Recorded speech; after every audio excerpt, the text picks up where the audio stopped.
Om Sthapakaya cha dharmasya sarvadharmasvarupine avatara varishtaya Ramakrishnaya te namaha.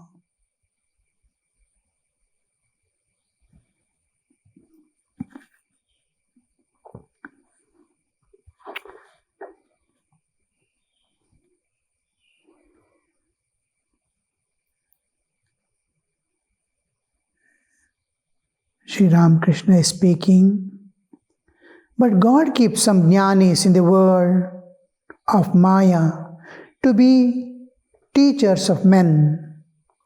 In order to teach others, the jnani lives in the world with the help of Vidya Maya. It is God Himself who keeps the jnani in the world for His work. Such was the case with Shukadeva and Shankaracharya. The thing has to continue. All the traditions, all the knowledge flows from higher levels to the lower levels. Generations of after generation, it flows down. Take science or chemistry or any branch of knowledge in the secular world, it flows down. The spiritual law also. The difference is we observe in secular life, we observe the nature and is supported by our observations, what we hear and learn. We can see the world, we can see the forces working. We can deduce ourselves all the things what is necessary for us. But when we come to the other field, the spiritual world, unknown, we can't see. What the scriptures say, we can't see. What the enlightened souls come and say, I have seen, we can't see. Vedahametam Purusham, I have realized God. What is that God we can't see? If anybody, a science comes and says the size of the universe or size of the star or the distances between the stars and all, we can imagine, we can understand, because it's something like the distance between two chairs in a room, two stars, we can understand. We see elsewhere an example of that, but spiritual we can't. But the knowledge has to flow down through instruction, guidance and enlightenment. The Guru Parampara and the teacher's Parampara in the secular world and Guru's Parampara, Guru Shishya Parampara in the spiritual world belong to a different thing. It's entirely, we cannot compare these two. If one Guru is not there, anybody can learn and teach also. There somebody cannot learn and teach what the enlightened soul is going to teach us. So the enlightenment takes lives after lives of study and struggle for him to understand what it is. But it has to flow. The scriptural studies, Adhyayana, continues with faith, 100% faith in the Guru and Guru's words and in scriptures, Shastra. So with the trust, he enters into the inquiry of reality, Satyanveshana. Then ultimately he reaches how much he can dedicate, how much he can restrain on that, the whole thing. Because world is enticing and inside is the desires filled desires, and along with the drives, old drives, vasanas, driving us, desires, cravings, all these put together is to world, and that side it's pulling like magnet, and we are like small dust of iron, we immediately rush towards the world. Whereas spiritual, then we don't feel any attraction, even if you see a picture of fort or a temple or an image. But divinity is deep within. This divinity within is trying to break open the bodily existence, body, mind, complex, and project out. This is the only hope of our realizing God. It is not from the external that enters into our being and makes us realized. Exercise is what enters into our brain, deposits in the memory, and gives out the knowledge. This knowledge is external material knowledge, which won't be there when we sleep. But spiritual is not what enters from outside and becomes a knowledge at the outermost cover of the body. It is what comes out from within. I am Brahman. When he says after realization, it is not the Guru what has told you are Brahman, Tattvamasi, Tattvamasi, and it awakened. No. It was struggling to project out, and Guru opened the door to project out. So this is spiritual world is from within to without. Secular knowledge is from without to not within. Without to without. It cannot enter, go beyond intellect. The whole spiritual world is beyond intellect. And whole secular is outside the intellect.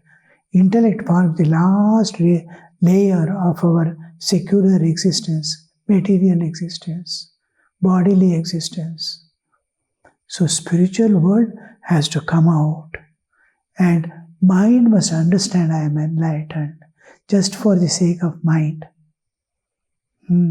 It's a conviction only, but realization is entirely different, independent of body-mind complex. It drops away the body-mind complex and stands like sun, which doesn't need any proof of enlightenment.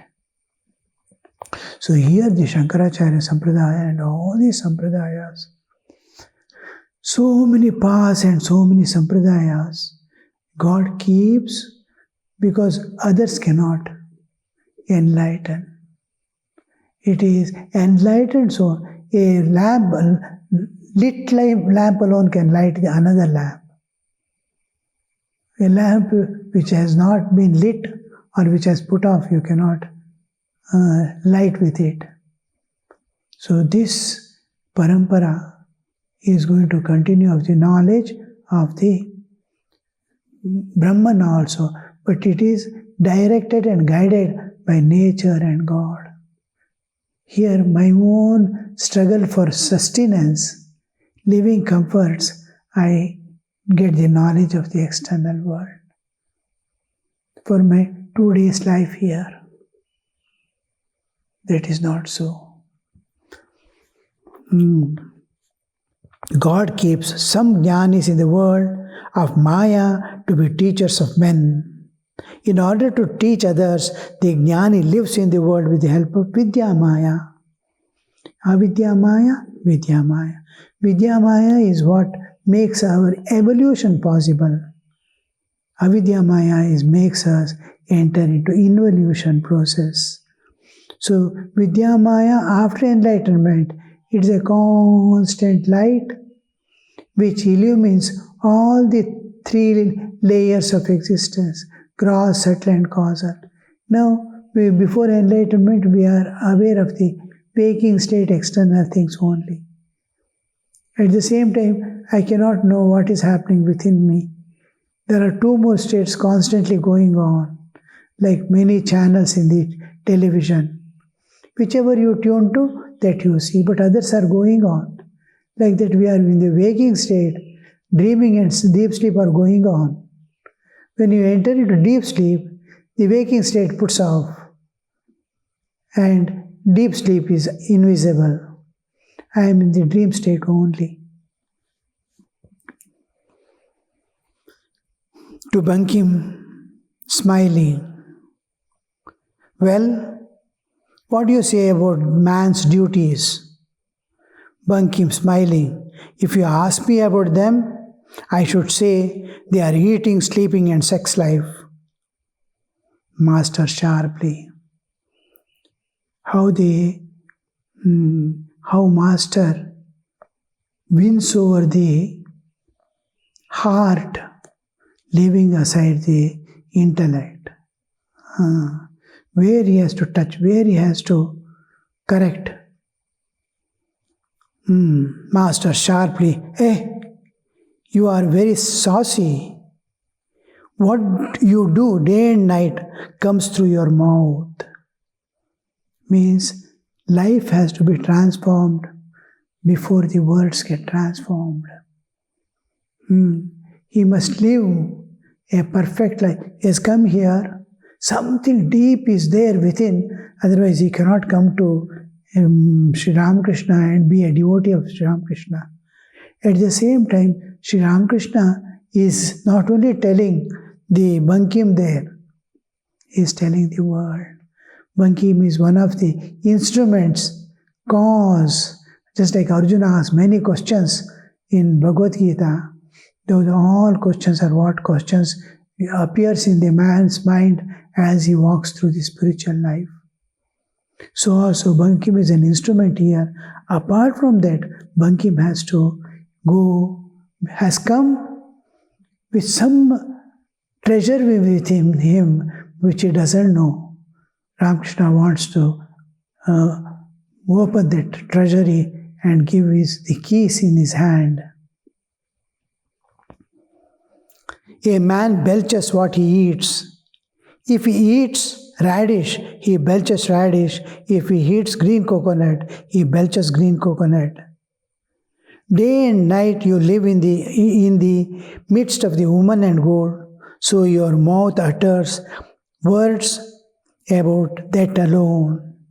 Constantly thinking of the worldly things, a man becomes calculating and deceitful. How it goes, you see. On the other hand, he becomes guileless by thinking of God. The diametrically opposite directions. Now Sri Ramakrishna has to lead exactly reverse him and push him. Here, day and night you live amidst the woman and gold, and your mouth utters words of that alone. The awareness, mind and memory are different from awareness. If mind and memory is filled with the world and mind is given to the world, body is given to the world, it will not harm if the inner awareness is filled with divine. Nothing can stain him. But if the inner awareness itself is filled, awareness, I am aware, I am a student, I am aware what I am a householder, I am an engineer, I am a sannyasi, that I am, that identity, how that I am clear about what I am. So this identity, which makes me know what I am, this is awareness. Now, awareness of the external world and worldly things, these things in which I indulge becomes a part of my awareness. And awareness is where the center of consciousness is fixed. In and through all the activities and everything, what am I seeking in my life? I am doing something good, something bad, something this and all. In and through all that, just like a justice sitting in the court, he is doing, judging everyone according to their merits and demerits. He is giving the orders. In and through that, what he is doing? He wants his stomach to be filled for a few pence is waiting there. The whole work is going on for his stomach. In and through all that, he has no concern about what is happening. Who has done what? Suppose that person is his own son, whom he has to judge. Then there comes how that part, the awareness suddenly falls into the judgment, what to do, what not to do. Now, all these, the awareness will decide the center of consciousness in which you dwell. In and through all activities, what are you seeking in your life? This seeking becomes the most important part. What am I seeking? I'm talking to someone, I'm helping someone. What am my intention? What is deep inside me? Am I seeking enjoyment? Am I seeking comfort? Am I hiding something? I am trying to forget myself, my problems or anything. I may be doing so many things, but where is my awareness? Now, in which a person involves and gets entangled and moves about in that becomes a part of awareness. This awareness is what decides the end. Now, Sri Ramakrishna words that these things you have to look after, you have to be in the family, you have to be a partner in the family affairs, but let it not be a part of your awareness. Feel your awareness be in the world, let the world not be in you. So, in his awareness it is there. How it comes. Vivekananda-ji Maharaj was there. After our training center, one of the brahmacharis asked, now we are going back, what should we do in the centers? At once he said, what are you asking? The only purpose for which we have left home and earth and come here is to realize God. After going back, strive to realize God. Their mind dwells on the activity, studies and all. In that, you should not forget the goal. Goal must be an important part of the awareness. How spontaneously it comes, you see. Day and night, they are thinking of realization of God and whom to help, in what way to achieve that life of sacrifice. So that comes out immediately at once, without any what awareness, what is their awareness filled with? There was flood, there was tornado in Bengal, around the Calcutta area. When the President Maharaj came to know, immediately said, just fill your things and go, start. Don't wait for the government, don't wait for others. People are in suffering, run. That was because the welfare of the world, welfare of the humanity, welfare of the people is constantly bothering them. Just like householders think of their children, they think of this world. I was going to training center from Bangalore. I had reached this Chennai. There was storm, cyclone. In Naidupet it was hit. All trains and everything was stopped because the railway lines were bent and thrown away by the cyclone. So, the government is yet to come to know and assess. Before that, the order came from the headquarters, such and such place. It has happened within 2 hours. The message came to Madras Math, rush to help. Whomever you want, you take from our colleges. 16 colleges are there in Chennai. The children were taken who could work hard and withstand the strains of helping people.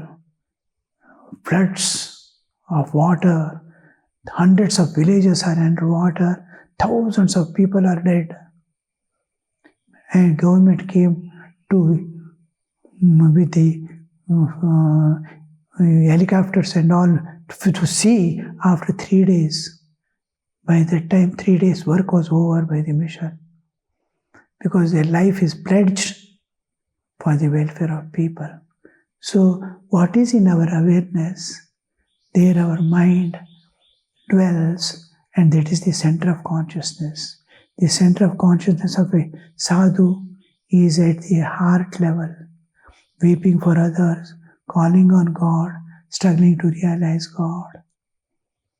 Like that, Sri Ramakrishna wants the lower 3 chakras in which the common man dwells: food, enjoyment, and sleep. The 3. Leave that and come up to the heart level.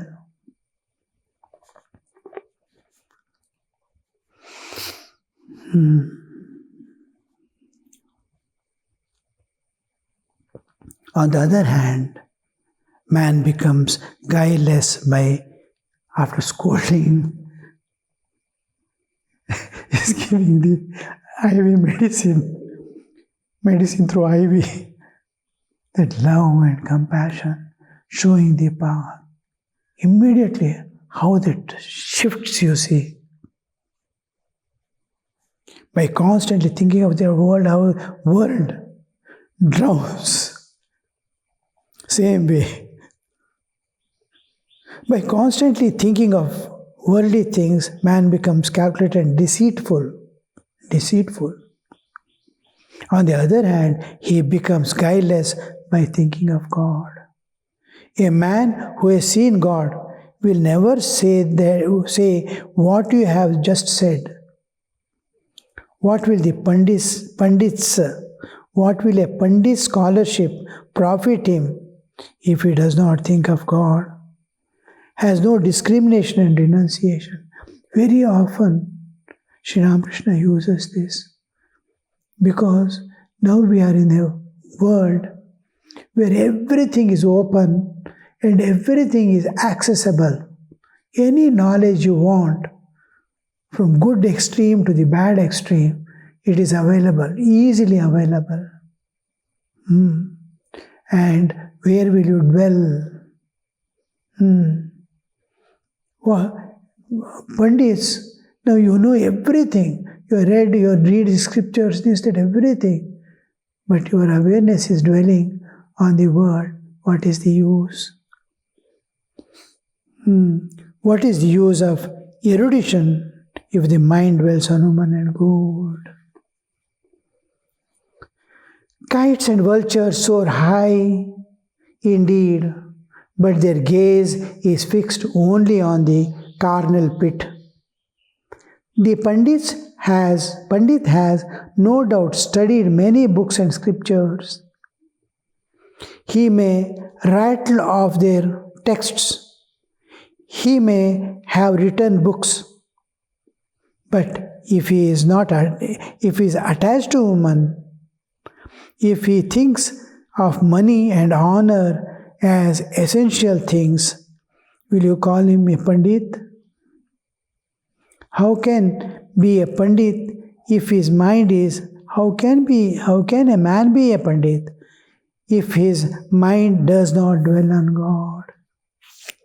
How clear you see.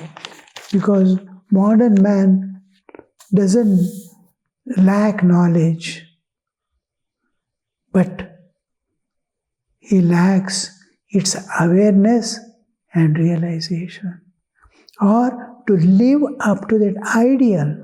I have read this, I have to live up to that ideal. That much is sufficient.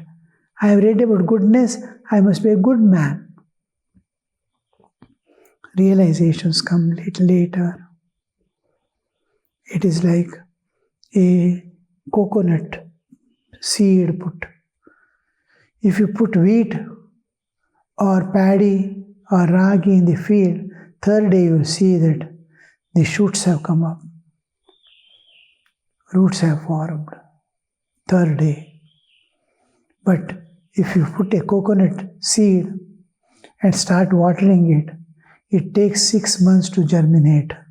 Go on watering, go on watering, go on, nothing is happening. 6 months later you see a strong sprout coming out. And that is going to stand for 100 years. After 7 or 8 years, it starts yielding and yields for 100 years. This paddy and wheat will germinate the third day and end in the third month. Over, its life is gone. How long? Similarly, all worldly results will come immediately. All prosperity, this, that, according to a struggle. But here, it takes years to germinate.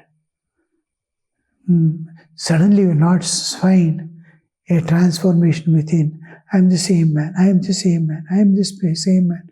But internally, clearance is going on, cleaning is going on. The crest that has formed over the soul has to be rubbed till it wears out and fresh metal is visible again.